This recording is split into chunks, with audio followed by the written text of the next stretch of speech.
difficile pour moi de vous expliquer comment ils la vivent car ils ne verbalisent pas leurs émotions, ou très peu. Ce que je peux dire, c'est que lorsque je fais la classe virtuelle, ils sont très heureux de me voir, ils sont très heureux de se voir aussi. Il y a des échanges qui se font entre eux. Ils sont très attentifs, notamment pour la première période. Les repères spatio-temporels n'étaient pas encore perdus et les stimuli étaient encore là.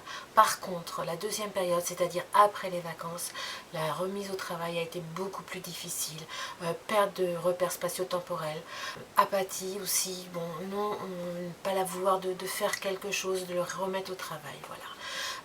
Donc là, on voit que la situation est difficile et que une de mes élèves m'a dit qu'elle trouvait le temps très très long. Et je dirais un mot aussi des parents qui vivent cette situation qui est pour eux très difficile aussi. Déjà, je suis enseignante depuis 26 ans, donc ma pratique professionnelle a toujours évolué en fonction des publics que j'avais et des lieux où je travaillais. Donc ma pratique professionnelle va évoluer et elle va surtout évoluer en fonction des outils que je vais utiliser parce que grâce à ce confinement j'ai appris à utiliser l'outil informatique, j'ai découvert des logiciels que je ne connaissais pas et le distanciel m'a permis de travailler autrement avec mes élèves qui a été vraiment très intéressant, très instructif aussi.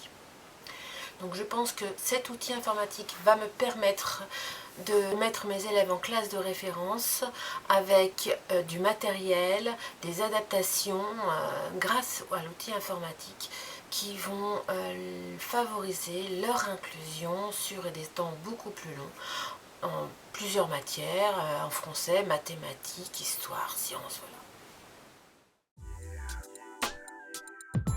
Les 4 mots que je nommerai sont bouleversement, changement, coopération, engagement. Bouleversement parce que cette période est un bouleversement énorme pour notre société, pour nos métiers, pour tout. Changement parce qu'il va falloir changer, il va falloir évoluer, il va falloir trouver des solutions autres. Donc il y a un changement à faire. Coopération parce que cette période de confinement, j'ai remarqué qu'on avait besoin de liens avec les autres, pas seulement avec les enseignants, mais aussi avec les éducateurs des CESAD, avec les AESH. Ce lien est essentiel et avancer avec les autres, c'est aussi coopérer ensemble.